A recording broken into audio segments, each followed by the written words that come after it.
Yusuf, sì, lei. Fermo, vai treno.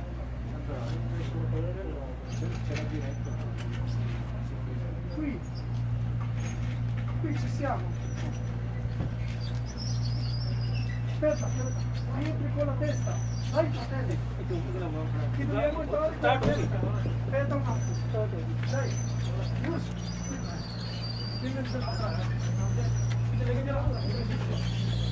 Aspetta, Yusuf.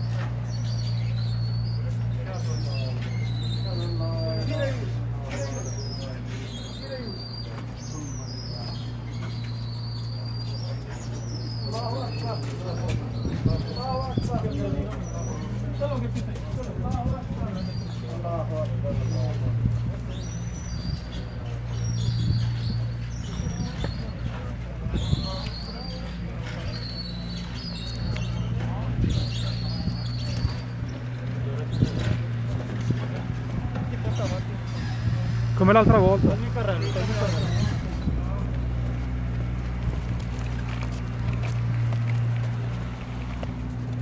Ecco.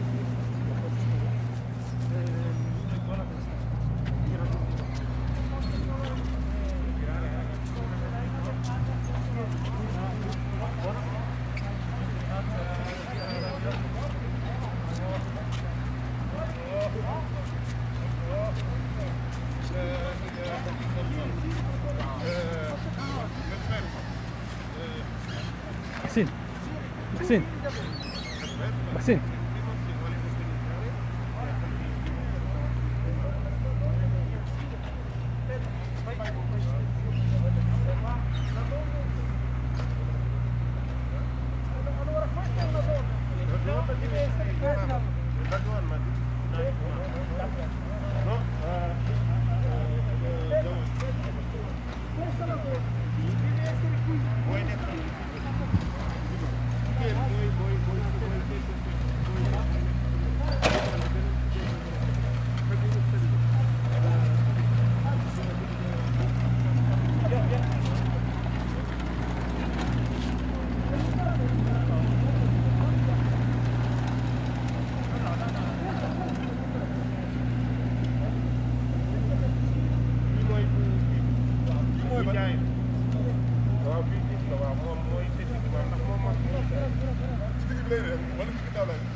Yusuf, Yusuf.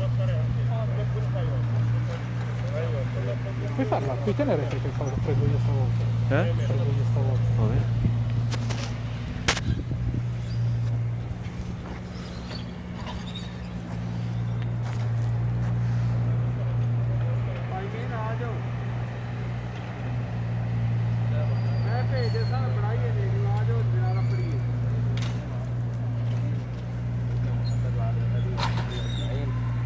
وبعد أيها الإخوة يقول الله عز وجل كل من عليها فان ويبقى وجه ربك ذو الجلال والإكرام. وقال تعالى كل نفس ذائقة الموت وإنما توفون أجوركم يوم القيامة فمن زحزح عن النار وأدخل الجنة فقد فاز وما الحياة الدنيا إلا متاع الغرور. صدق الله العظيم. الموت علينا حق سواء كان بهذا الفيروس أم بغيره. الموت يأتي مع موعد الإنسان يموت لأي شيء. كل نفس ذائقة الموت في الموعد الذي يريد الله تبارك وتعالى. مطلوب منا أن نسلم لقضاء الله وقدره، لا نقول إلا ما يرضي ربنا. إنا لله وإنا إليه راجعون. ونسأل الله عز وجل لهم أن يكونوا شهداء. الذي مات بالطاعون نحسبه عند الله عز وجل من الشهداء، فأكثروا من الدعاء لهم. ونحن نصلي صلاة الجنازة. صلاة الجنازة 4 تكبيرات بعد التكبيرة الأولى نقرأ الفاتحة. بعد التكبيرة الثانية نصلي على النبي صلى الله عليه وسلم الصلاة الإبراهيمية. بعد التكبيرة الثالثة ندعو لهم، بدل أن تقول اللهم اغفر له اللهم اغفر لهم، اللهم ارحمهم، وهكذا. وبعد التكبيرة الرابعة ندعو لأمواتنا وأموات المسلمين، اللهم لا تحرمنا أجرهم ولا تفتنا بعدهم واغفر لنا ولهم. ينتهي قليلا تترجم الأطول إن شاء الله. ترجم له هو يترجم له. السلام عليكم ورحمة الله. bokk jullit yi li nga xam ne moom la imaam doon wax, lii imaam doon wax mooy bépp bakkan bu mos dund day mos dee. kullu nafsin saa'iqatul mawt la yàlla wax. yàlla dellu waxaat ci alquran kullu man alayha faanin wa yabqa wajhu rabbika zul jalaali wal ikram. képp ku dund kuy dee nga, jëmmi yàlla ji rek moo fiy dem. nee na nag kon ñu ñaanal ñi nga xam ne ñoo dem, yàlla yërëm leen, yàlla def aljanna seen dëkkuwaay, te ñu xam ne kenn naa ngi ci ñoom ci feebar bi la gaañu. te yonent bi sallallahu alayhi wa sallam wax na képp koo xam ne dangaa dee ci mbas, mooy feebar boo xam ne buy wàllaati la, dafa mel ni dangaa sahit ci toolu xare, kon dafa mel ni kooku ko sahit la. kon nag ñu ñaanal leen yërmande yàlla jéggal leen, yàlla huutu ci ñoom. nee na it jullee gi buñ koy def ñeenti takbir la, ñeenti kabbar la. kabbar bu njëkk bi da ngay jàng fatiha, nga julli salaatu ibrahima, mooy allahumma salli ala muhammad wa ala ali muhammad kama sallayta ala ibrahima wa ala ali ibrahima bu njëkk bi. bu ñaareel bi nga daal di ñaanal ki nga xam ne mooy dem, ngeen ne allahumma agfir lahum warhamhum. koko man ci arab nga wax ko koko mënul nga ne yàlla na ko yàlla yërëm te yéexi ko. ba ci topp ñu ñaanal suñu bopp ne la tahrimna ajrahu wala taftina ba'dahu. yow yàlla bul nu xañ yoolab ñi nga xam ne ñoo dem.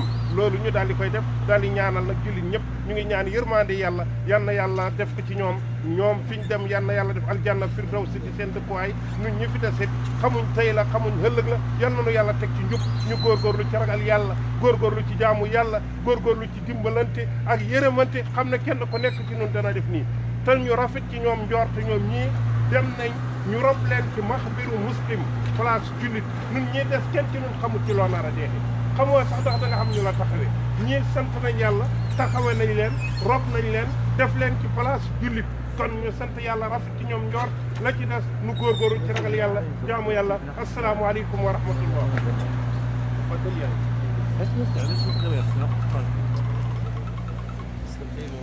mu ne ngeen taxawal nañ xaw a tolloo nii, naam ñu tolloo man ni ñu def ko kii. waaw.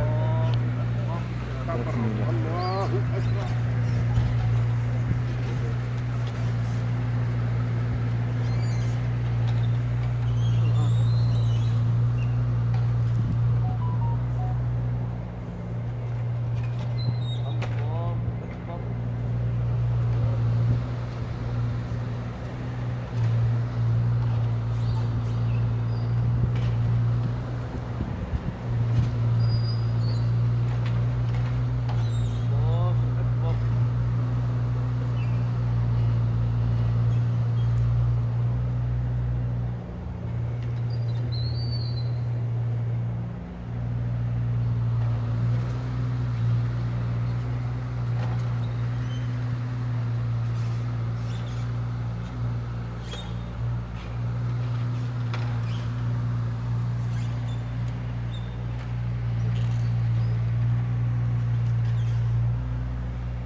إياك نعبد وإياك نستعين اهدنا الصراط المستقيم صراط الذين أنعمت عليهم غير المغضوب عليهم ولا الضالين. اللهم صل على سيدنا محمد الفاتح لما أغلق والخاتم لما سبق له الهادي إلى صراطك المستقيم وعلى آله حق قدره ومقداره العظيم. اللهم اغفر لهم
Guarda giù, giù.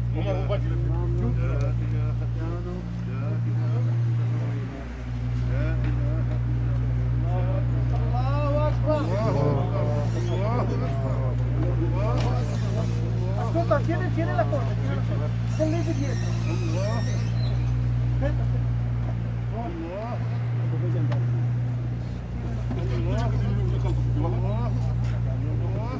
non mi credo.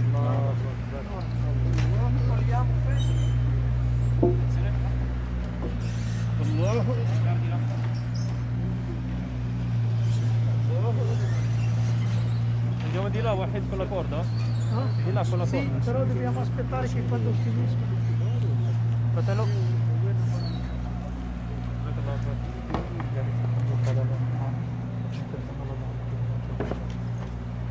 No, fratello, ti vuole buttare un po'? Iniziate a buttare.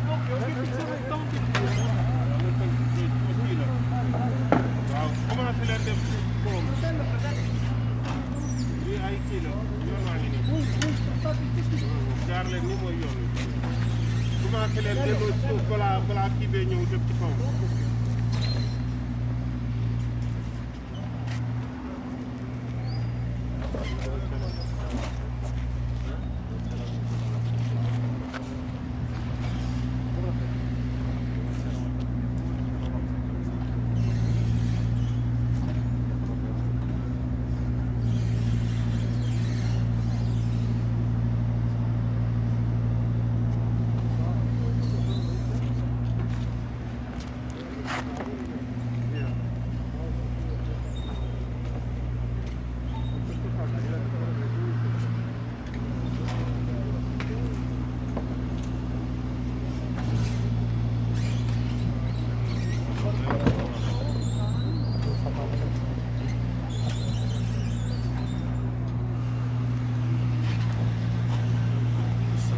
ورحمة الله وبركاته.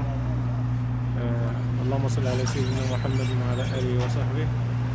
Come vedete purtroppo siamo di nuovo nel cimitero islamico di Bergamo, quartiere Colognola, perché abbiamo 3 defunti da seppellire, 3 morti da seppellire.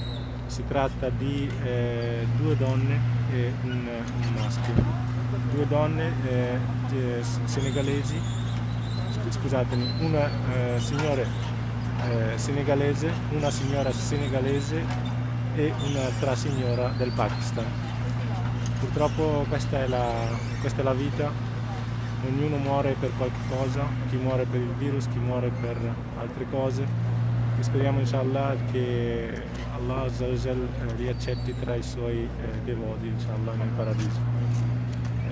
Tra l'altro una delle signore è anche abbastanza giovane, pensate ha solo 10 anni più di me, quindi questo ci fa riflettere molto, nel senso che spesso si parla di persone che questo virus uccide solo persone anziane, in realtà non è così, perché come avete visto oggi c'è una signora che ha solo 42 anni, quindi fate dua per loro, fate dua affinché Dio gli perdoni tutti i peccati, affinché Dio renda la loro tomba uno spazio del paradiso, inshallah, gli allarghi la loro tomba, gli dia la possibilità di rispondere correttamente alle domande degli angeli e che inshallah gli perdoni tutti i peccati, li renda fra i shuhada, inshallah, fra i martiri per Allah Azza wa Jalla. Jazakumullah khairan per l'attenzione e speriamo di non dover fare tutte queste dirette nel cimitero, perché è veramente molto triste ogni giorno quasi seppellire 3-4 persone. Infatti purtroppo anche domani avremo altri morti da seppellire e volevo fare anche una preghiera, un dua khas al fratello Larbi, che purtroppo è deceduto ieri sempre per il virus all'ospedale di Lecce e verrà portato qui inshallah per la sepoltura. Era un fratello della moschea di Curno, che conoscevo personalmente e parlavo con lui sempre ed era molto molto amato da tutti. Riflettete su quello che avete fatto, su quello che vogliamo fare, che cosa ci può cambiare questo virus nella nostra vita, questa prova, perché alla fine si tratta di una prova che Dio ci ha voluto dare, un messaggio che Dio ci ha voluto dare affinché riflettiamo, per cui vi invito a riflettere, invito anche me stesso a riflettere e speriamo inshallah che passi in fretta questo brutto momento, inshallah. Jazakumullah khairan per l'attenzione. Assalamu alaikum wa rahmatullahi wa barakatuh.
بسم الله الرحمن الرحيم. الحمد لله رب العالمين والصلاة والسلام على أشرف المرسلين سيدنا محمد وعلى آله وصحبه أجمعين. الإخوة الكرام، الناس أجمعون من يسمعنا، نحن اليوم في صباح يوم الجمعة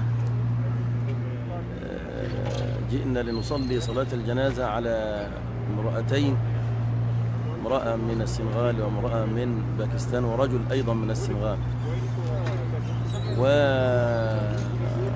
وأعمارهم فيهم ما هو في 40 وفيهم من هو في 50 من عمره، وهذا يعطينا دلالة أن المسألة لا ترتبط بعمر ولا ترتبط بسن ولا بشيء من هذا. المهم أن الإنسان يعمل وينتظر وعد ربه ولقاء ربه سبحانه وتعالى. أيضا نؤكد مرة ومرات أن هذا الدفن الشرعي في المقبرة الإسلامية يتم، وهذا للمرة الثالثة يبطل الإشاعات التي يقال، يعني حتى هذه الإشاعات انتشرت في الدول العربية. بعض الناس في الدول العربية من كثرة الإشاعات يقولون أن الناس يحرقون هنا في إيطاليا ولا يصلي عليهم أحد، وهذا أمر ليس له أساس من الصحة.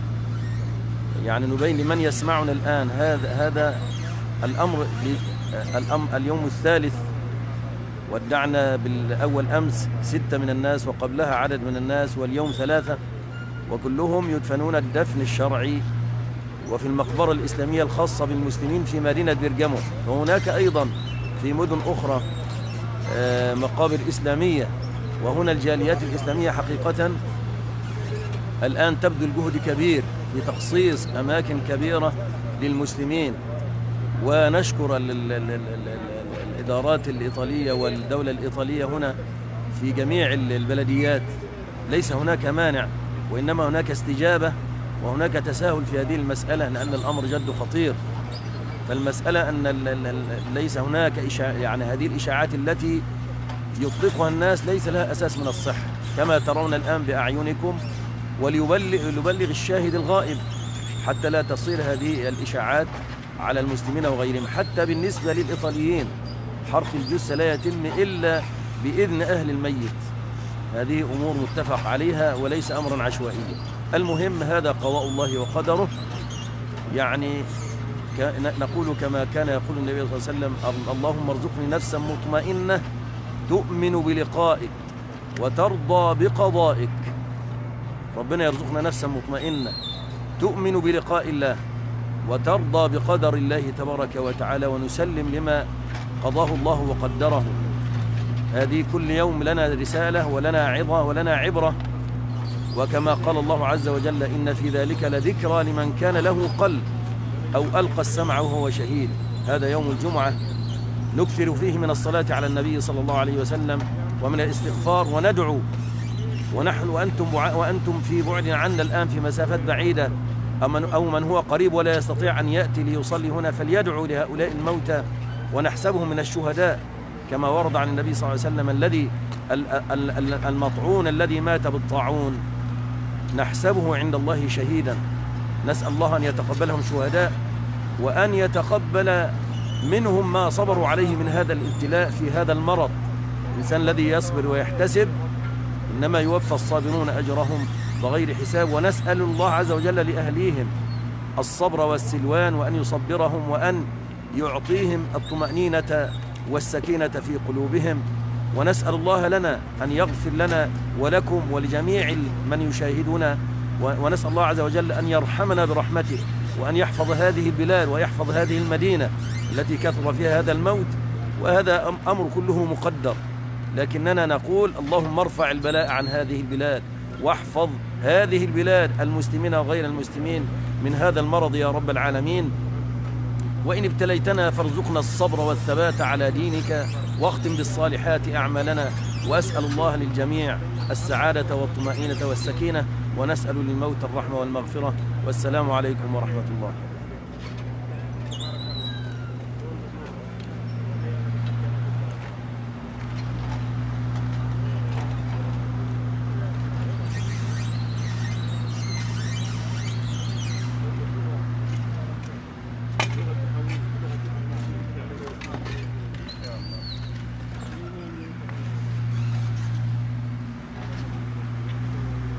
السلام عليكم ورحمة الله تعالى وبركاته. bokki jullit yi alhamdulillah yàlla ci jëfam bokk yi nga xam ne faatu nañ fii ñu faatu ci taawun bi muy feebar bi wala ñi faatu ci la dul feebar bi yëpp ñu ngi ñaan yàlla mu yërëm leen te jéggal leen.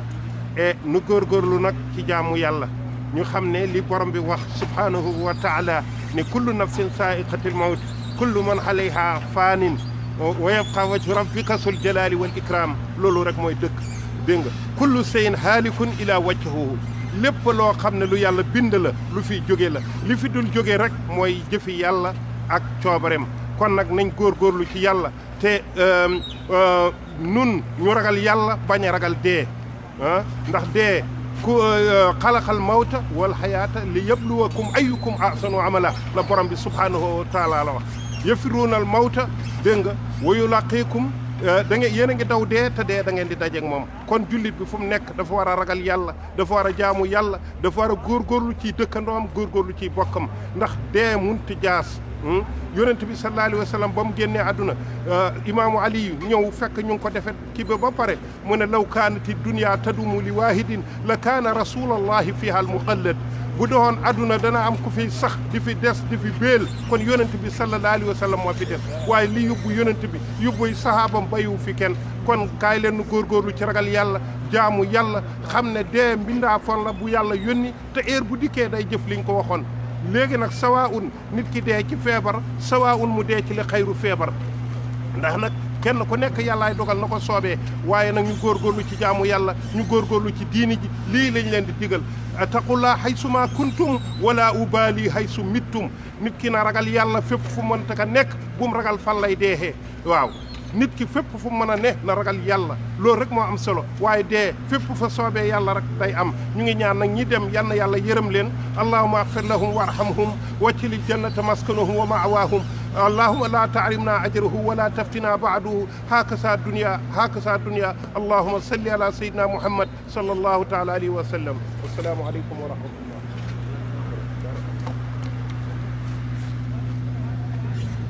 بسم الله الرحمن الرحيم كل نفس ذائقة الموت siamo tutti cari fratelli che siamo qui per la funerale dei nostri fratelli perché siamo in questo momento un periodo è molto pesante e molto disastro per noi tutti, però in parte siamo fortunati che qui siamo già una terra e tutto cimitero è musulmano, da qui tutto preghiamo insieme per tutti i nostri chi ai morti, pregare per la Dio siamo tutti che la Dio la contano bene per la tutti e che hai già morti.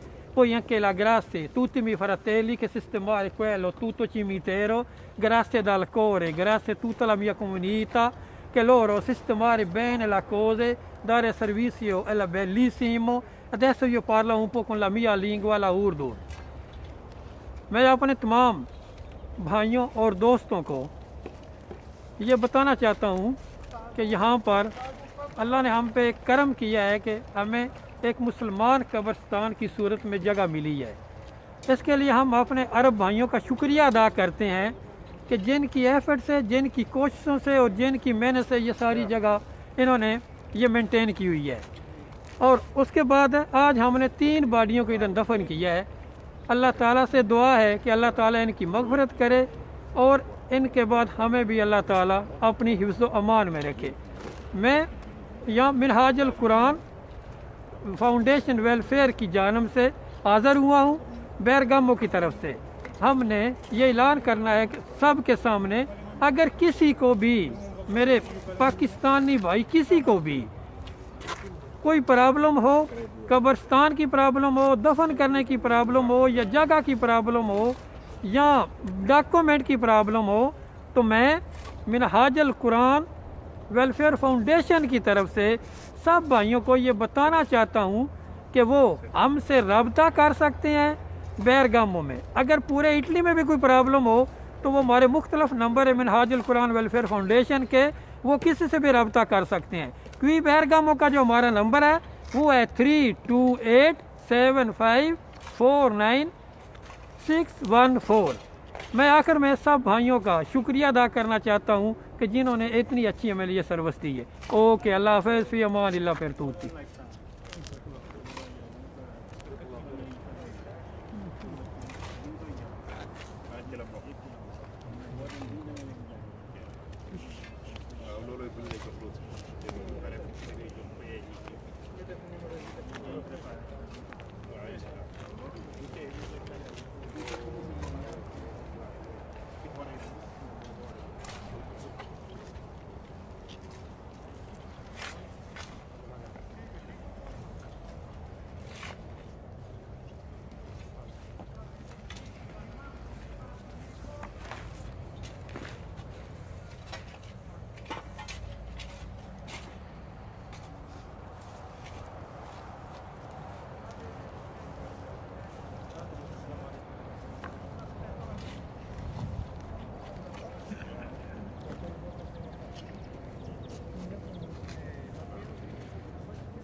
No, ma non poco.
Vai avanti un po', così non fa come prima.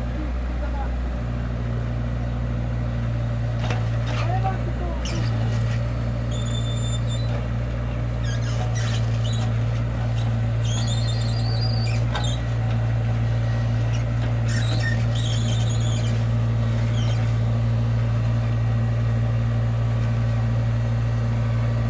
Vai, vai, vai.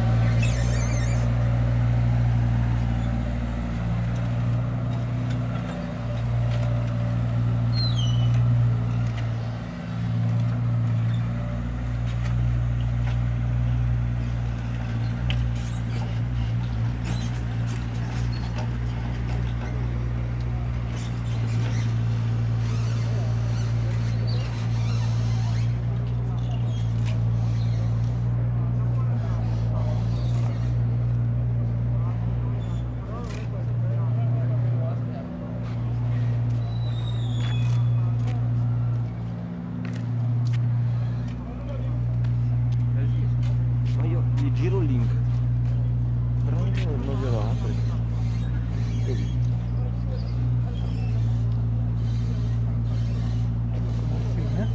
Sì, sì, è WhatsApp. Non ha Facebook. Però normalmente lo apre comunque. Fai copia.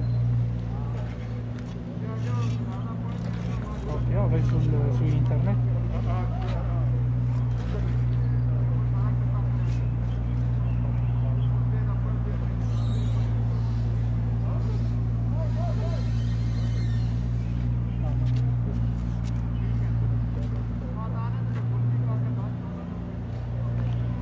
Poi copiato male.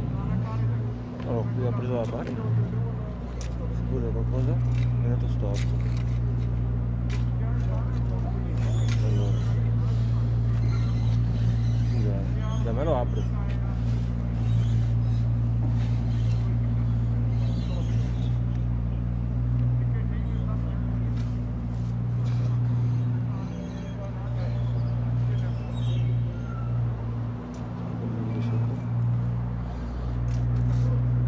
È fatto qua così. Sì. Provo adesso a rimandarglielo. Incollalo, aspetta un attimo, aspetta un attimo. Sì, sì, tale cosa. Guarda, adesso invia. Ma questo adesso. Allora, adesso.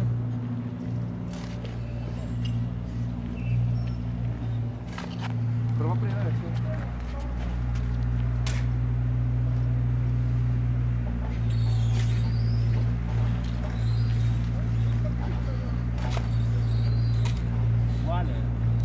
Non va?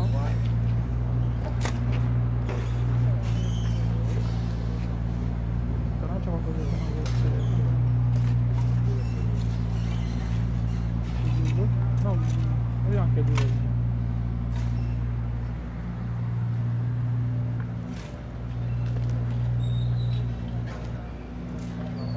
Adesso è aperto. Sì, no, perché non ha Facebook.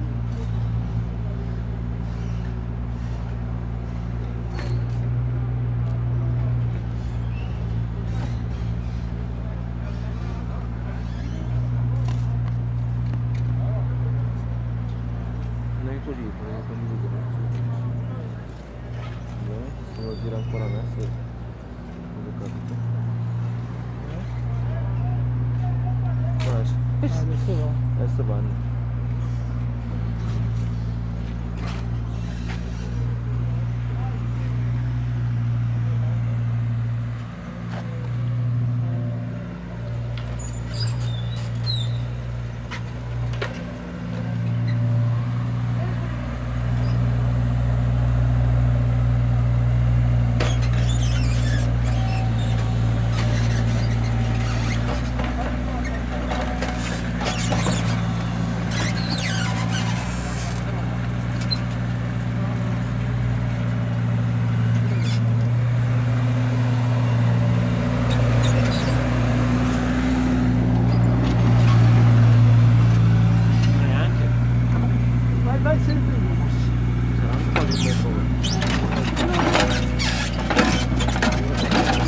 la testa, vai.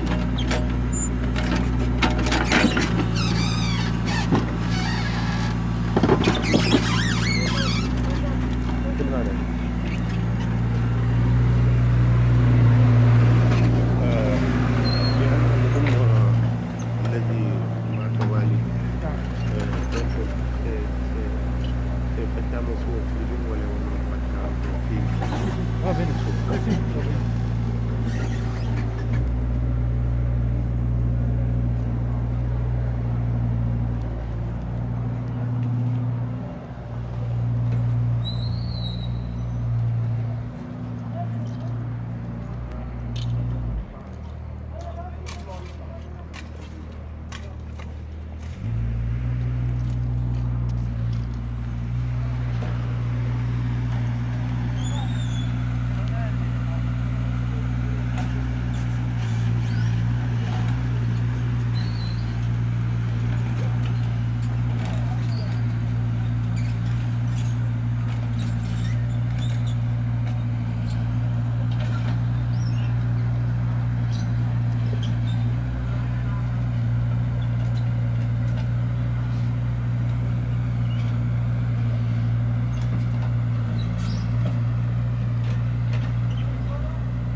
Azzurra pakistanese. Sì, bravo, Già detto. così fermiamo la loro.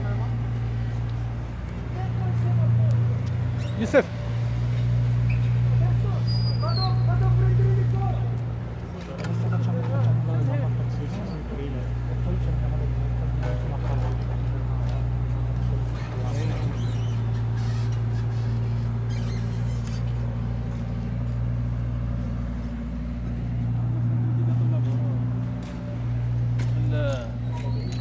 الأخ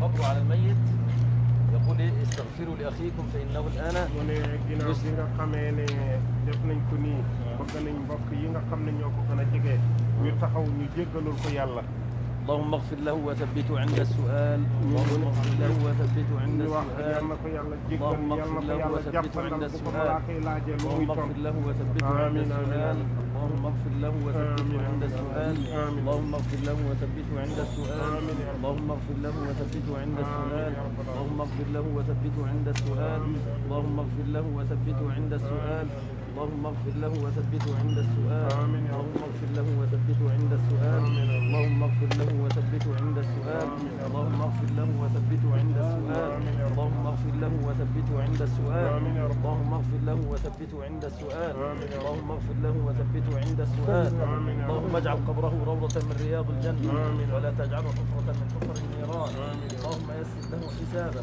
آمين. واصلح له لسانه آمين. واجعل قبره روضة من رياض الجنة آمين يا رب. اللهم أكرم نزله آمين. ووسع مدخله آمين. اللهم إنه نزل بك وأنت خير منزول به آمين يا رب. فأكرم نزوله يا رب العالمين آمين. وتقبله وإخوانه من الصالحين آمين. وصلى الله على سيدنا محمد وعلى آله وصحبه دائما بعد ما ينتهي الناس منه نفعل كما فعل النبي صلى الله عليه إن شاء وسلم الله. استغفروا لأخيكم فإنه الآن يسأل ما شاء الله فنسأل الله عز وجل أن يكون السؤال سهل عليه إن شاء الله وأن يطلق لسانه في الإجابة إن شاء الله قبله بالشهداء yi nga xam ne moom lañ ñaan léegi moom la yonent bi ne borom ko pare na nga ko bëree ñaanal ko léegi mooy yow yàlla yal na nga ko yombalal bu ko mu malaaka yi dikkee di laaj yal na nga ko yombalal tontu waaw wa maa rabbuka wa maa diinuka wa maa nabiyuka yooyu nga xam kenn ko nekk ci noonu danañ ko ko laaj su boobaa yal na yàlla yombal ko tontu ne loolu mooy baat yi ci mujj wax yal na ko yàlla defal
No, no, basta, basta. Prendiamo la prima chi di là.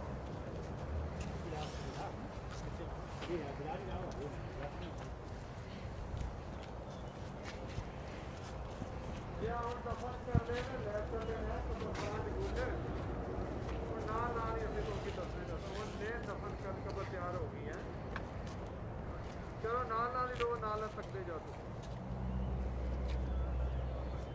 जाना ही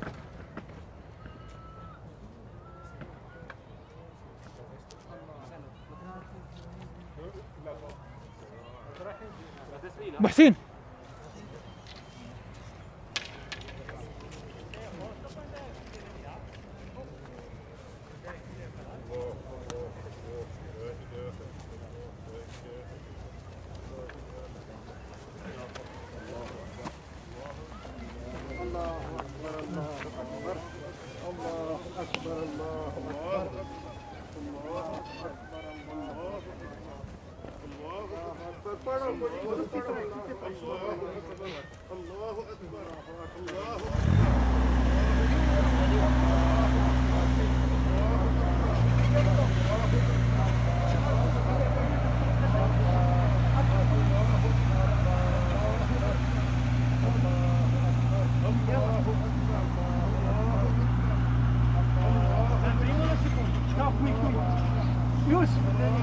في كويبة يلا no? Testa ragazzi tutti insieme yëkkati ko noonu lan yëkkati ko noonu lan 1, 2 waaw no quello dietro Yëkkati. con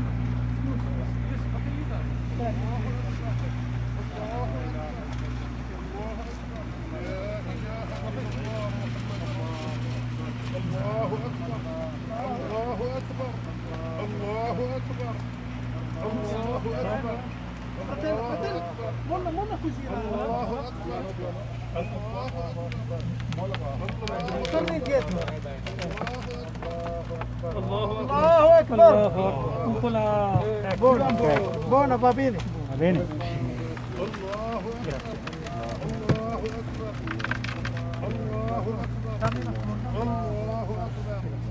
الله أكبر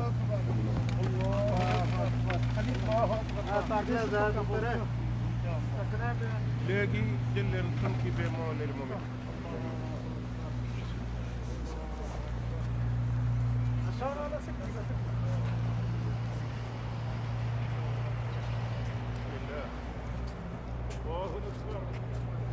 السلام عليكم ورحمة الله وبركاته دي nuovo.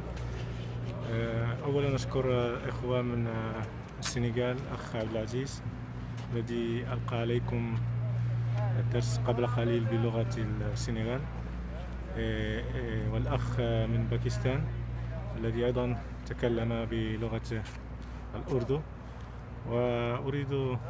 volevo solo ricordare, oltre al ringraziamento che ho fatto al fratello Abdelaziz del Senegal e al fratello del Pakistan, che hanno fatto appunto 2 parole nella loro lingua, volevo ricordare la questione che diceva il Sheikh prima, ovvero alcune false notizie del fatto che i musulmani che muoiono per coronavirus vengono bruciati nell'inceneritore. In realtà questo non è vero, nel senso che ai musulmani ma anche ai cristiani è data la scelta, la possibilità di cremare o no il proprio defunto.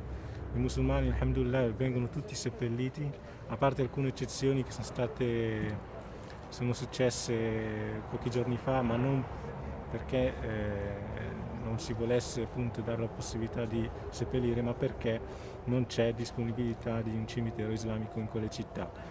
Però inshallah, alhamdulillah, alcune autorità si sono mosse in questo senso. Abbiamo ricevuto appunto delle richieste di spiegazioni se abbiamo qualche problema riguardo alla sepoltura dei musulmani. Alhamdulillah, qui a Bergamo non ci sono problemi. E inshallah speriamo che siamo anche, cioè, nel senso, questo cimitero ha ospitato anche persone non morte a Bergamo, per cui ringrazio molto il comune di Bergamo per la disponibilità che ha dato per appunto dare una giusta sepoltura ai musulmani, alle persone di fede islamica. E inshallah adesso interrompiamo la diretta. Vi ringrazio per l'ascolto, vi ringrazio per essere stati in diretta con noi e vi rinnovo l'invito inshallah a fare molto dua, soprattutto in questo giorno importante che è il giorno del venerdì, Yom al-Jum'ah. Fare molto la preghiera sul Rasul sallallahu alaihi wasallam e in questo giorno benedetto di chiedere ad Allah Azza wa Jal di perdonarci, di perdonare i nostri peccati, perdonare i nostri cari che sono scomparsi e inshallah di perdonare noi come esseri umani ancora vivi e di fare in modo che sia superato presto possibile questo brutto momento. جزاكم الله خيرا على الانتباه والسلام عليكم ورحمة الله وبركاته.